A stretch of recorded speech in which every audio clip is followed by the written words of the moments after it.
Eu sou Mariana Mortani, sou jornalista, roteirista, estou aqui no YouTube falando sobre protagonismo sáfico. Você pode me acompanhar nas redes sociais, é @mmortani em quase todas, tirando o TikTok que é Mari Mortani. E você encontra também diversas análises de livros, filmes e séries que falam sobre mulheres que amam mulheres aqui nas nossas playlists. Esse é o nosso segundo vídeo da trilogia de entrevistas com o elenco de The Wild. Se você não conferiu o anterior, eu vou deixar aqui nos cards pra vocês passarem por lá antes, né? Porque eu tô muito ansiosa também pra ver os feedbacks de vocês. The Wilds é uma das minhas séries favoritas, nós temos playlist aqui no canal e o Prime Video me convidou pra conversar aí com 7 das meninas do elenco principal. São mais de 40 minutos de conteúdo, então por isso eu dividi as entrevistas em 3 e neste vídeo nós vamos falar sobre polêmicas, os meninos. Houveram muitos questionamentos nas redes sociais quando o elenco masculino foi anunciado, porque parecia, né, um indício de que eles teriam muito destaque nessa temporada e nessa série que nos ganhou justamente por falar de jovens mulheres. Eu contei aqui como eu me senti, né, invadida até, porque vendo meninas que começaram a dizer que tinham nojinho aí do casal sáfico, claramente lesbofobia. Então, uma série que criou um ambiente tão seguro pra gente parecia colocar em risco justamente isso. Mas vamos ver aí, então vocês podem acompanhar os comentários aí, como que as meninas reagiram a tudo isso. 100%. I was so excited for the audience as well to fall in love with these characters, because I totally understand the apprehension initially, but I think once they see the show, you'll see that these are just people like all of us that have, you know, lives that they've lived, and they have challenges, and they have things that have shame around or hide from or run away. Yeah, you know, so they're just human. And I think when you watch season 2, you'll be, I guess, pleasantly surprised that there are these people that you just fall in love with. It's hard because it's hard not to fall in love with anyone once you know their story. You know, I think that would be really hard. So I'm looking forward to that response. I think also, like, starting off with, you know, the young women that we had, and then being able to have that be a space where we invite male stories into is kind of a nice flip of the narrative. And so I think that's an exciting thing that people can, if they are feeling apprehensive about it, it's like, well, you know, they're being invited into a female space with the same creators that created season 1, and you know, with their incredible brains. And as Mia said, like, I think it also opens up the conversation for like the things that the women go through on the island, like, are fundamentally also like just human issues that people experience, and then also seeing that paralleled, and not like that, but seeing that parallel with what the men go through. I don't know, it makes you think about things a little differently, which I loved. I think that there's something that's so unique about this show is that exploring the dichotomy between a matriarchy and a patriarchy. And I feel like through all the layers of it, and it's so entertaining, but then you really get to know, you really feel subconsciously how much men need women and how much women need men to exist in a world, in a community. You know, we need each other. We do. Obviously, we each have our own flaws and ways that we are harmful to each other, but at the end of the day, we need each other. E o elenco teve o dobro de pessoas nessa temporada, né? E eu confesso que, mesmo já tendo assistido a temporada inteira, eu ainda tô confundindo o nome dos garotos. E por isso as meninas aí também comentaram sobre como foi o momento, né? Quando elas receberam a notícia e souberam quem iria interpretar quem aí no elenco masculino. I mean, it was such a, like, what moment, like, so, but we kind of could see this coming. I mean, at the end of season 1, when they see the screen and it says Boys Island, like, that was a huge kind of tip off. But when we found out that it was actually going to be happening, it was exciting. I mean, I love how the show moves and evolves and grows and changes, and like has all these amazing themes that we discussed, but then the story, the circumstances, the environment, it all changes. And I love shows that do that. So I was really excited. Also very excited to see who they cast. I remember being like, who's gonna get it? When we first got their Instagrams, we were like, who are they gonna be? Oh yeah, we got the Instagrams, we're like stalking everyone. That's what we were most excited about. Like, we have formed such beautiful relationships, like, amongst the young women that we have, and then knowing that there was gonna be 8 more people that get to come on and like we get to meet and spend every day with, like, so exciting and so much fun. And then also to see like what the journey that the writers are going to take them on, because we could kind of maybe like imagine what might be in store for us, and then this whole new world was it was just exciting new opportunity. Claro que rolou aquela dúvida, né? Será que todo mundo se deu bem no começo? E como ficou o clima, né, no set com tanta gente? Oh, just fabulous. I mean, it's just delightful. Every day is such a dream. It's such a dream. It's honestly unfair. I don't know how we're gonna do anything else after this, to be honest. I know. It's just the best. It's like you roll in. Yeah. It's every moment is just, there's no tension or like no fights, negative feelings, fights. No, it's just a lot of love. And we've just been there for each other for so long, you know, like for so long we've just been in each other's lives. We've become like really like a family, truly. Uma das coisas que a gente se perguntou era se os meninos estariam na mesma ilha que as garotas. Não é mais segredo, né, que existem duas ilhas, mas ainda essa curiosidade, né, sobre o encontro dos grupos. Isso só posso comentar semana que vem. Então estejam aqui no dia 2 pro nosso vídeo de crítica, mas surgiu aí um questionamento interessante na minha sala, que se os meninos tivessem sido apresentados na primeira temporada para as meninas, será que teríamos mais episódios com clima de sobrevivência e competição ou mais relacionamentos amorosos? I'm sorry, that was so funny to me. I think in terms of how the boys act versus the girls act, I think you're really just going to see the dynamic of how the difference in thinking. That is a good question. If they were to come together, I don't know if it'd be Love Island, possibly, maybe not. I have no clue. What do you think, Sarah? I mean, I think just I can speak for the Girls Island. There are definitely things that pull people together, as we've seen in season 1, and push us apart. And I think the same could be said if there was going to be a mashup, if we had been together from season 1, episode 1. Yeah. And I think as much as you talked about differences, Rain, I think that although they are different islands, there are some similarities, I think.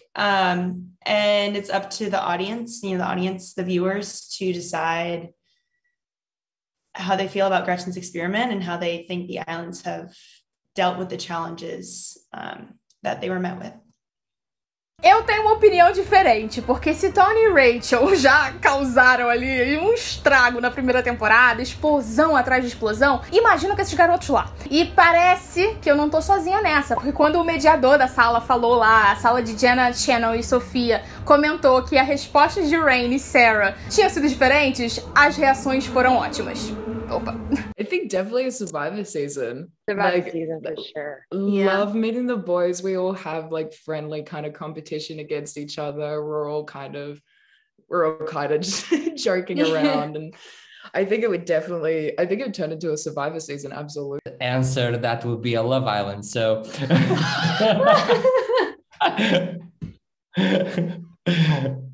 They had a different view. Love Island. I don't know what they were looking at, where their vantage point was.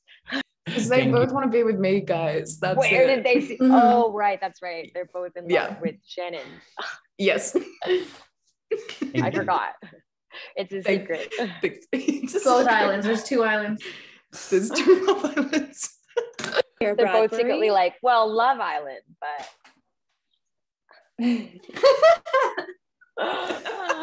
E apesar de falarem, né, que o clima entre eles todos foi super positivo, ainda havia uma coisa que eu queria saber: as mudanças climáticas em relação à Nova Zelândia e à Austrália. Mas eu comecei a minha pergunta querendo saber outra coisa: se Mia Healy havia levado Erana e o resto do elenco para dar uns rolês aí bem australianos.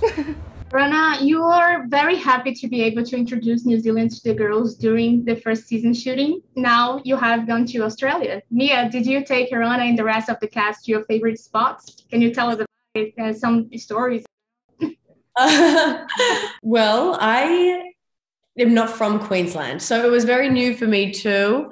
And I never really spent a lot of time there. But I guess like with just like the Australian isms of certain things, was able to be like, introduce them to, I guess. Oh, yeah. But in terms of the environment, we were all kind of like, I think the people were expecting me to kind of know what I was doing. They're like, what say resident. I'm like, I have no idea. I've never been here before in my life. So that was kind of funny. Yeah, And I next up remember we'll when we have. were shooting. Oh, sorry. No, it's okay. Go ahead. A little anecdote. I mean, yeah, exactly. All the Australian listeners, you got to tell everyone about the drop bears. And Oh yeah. Who did I do that to? Did I do that to Sarah Pigeon? Sarah Pigeon, yeah. With Sarah Pigeon, convinced her that they were like drop bears or whatever that like come out of the sky and like, I don't know. very, very juvenile. It was a lot of fun. Vocês vão conferir aí mais histórias dos bastidores, pegadinhas e curiosidades nesse próximo vídeo. Mas essa questão climática realmente era importante, né? Por conta dessa atmosfera mesmo, né? Poderia ter sido muito pesada a questão das gravações, a rotina. Então vejam aí o que elas compartilharam sobre essa mudança de set. Well, Australia were doing new challenges. Sorry. Yes. Because we spent a lot of time in this forest and Mount Tamborine and the Gold Coast. And, you know, there's just new challenges in Australia. There's like leeches and all of those kind of things, that kind of ticks that pop up. But, I mean, it's just the weather, right? Like it can just get so cold and so hot, and the like extremities can be so massive. But so different to season one, because season one was like literally on a beach that no one had ever been to before. Yeah, it was. It's funny. The safety briefings were a lot different in Australia versus New Zealand. Like they were like, "All right, guys, be careful. We got these spiders out today. Been checking for snakes." Da, da, da, da, da. We're like, in New Zealand, it was like, guys, just like don't fall down. Everything is so lovely over in New Zealand, and Australia just seems so like going from New Zealand to Australia. It was like, geez. Anyway, but, yeah. Well, the way that we shot was there would be, just because of location wise, it was much easier to, you know, when the girls would be together, we would shoot maybe 5-6 days in a row, you know, have the half of the end of the week and the beginning of the next week. So I think we continue to find our rhythm, and you're able to, just like the first season, we would shoot an episode out of order as well. So I don't think it was such a shock to have, you know, different characters, to new characters, additional characters to sort of keep track of, and the story that we were telling. You know, at the beginning of every new episode, we would all sit down as a cast, and you know, we'd all talk about it afterwards and figure out how we felt about it, and how this changed from the episode before. I think the show is always sort of a juggling act. You know, and not just because these characters that go through a lot of trauma, there's huge builds in every episode. I think that this season, again, we were successful in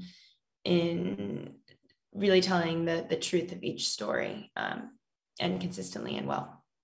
Yeah, I think that, like Sarah said, this show has always been a juggling act. And I think, I also think we've, as a cast, done a really great job of supporting each other through that juggling act.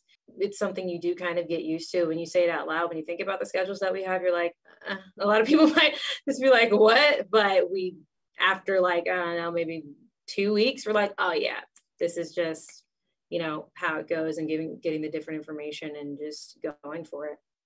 Outra coisa interessante da temporada é que há um possível paralelo, né, entre o elenco masculino e o feminino. Muita gente está se perguntando se teremos essas personalidades parecidas, se Gretchen escalou, né, todo mundo pensando justamente nessas comparações. Mas foi interessante ver as meninas fazendo esses paralelos com as suas próprias vidas. Então, Sarah e Rain compartilharam o que elas têm em comum com as suas personagens. What me and my character have in common? Being okay with feeling, I'd say. Being okay with, like, I feel this way and it's not always great, and that's okay, but it doesn't mean that it's going to stay that way, but working on not suppressing things, I would say. I think Leah and I have being an extreme overthinker in common, and I think it takes her a little, I'll stick at that. She's an overthinker. Clearly I'm overthinking right now. And I'm an overthinker as well. Já a Shannon destacou o que ela mais gosta na Dot.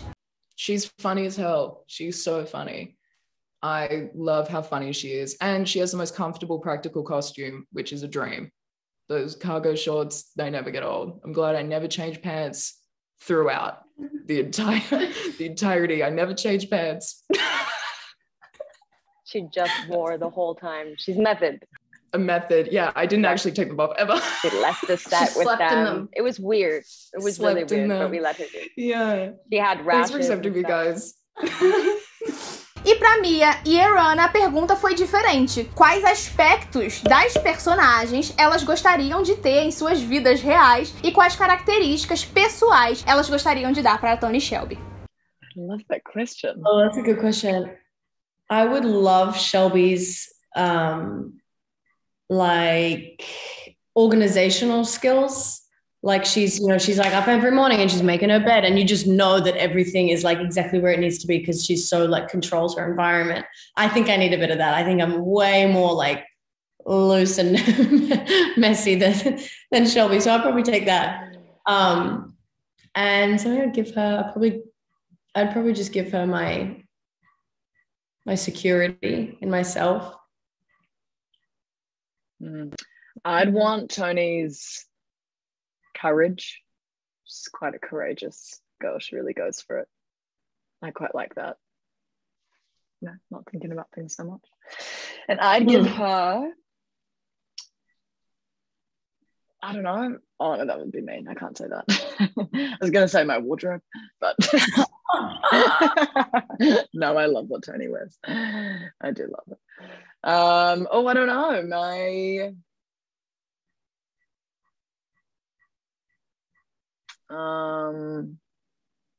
Yeah. Sorry, I'm really taking a while to think here. I think probably similar to Mia.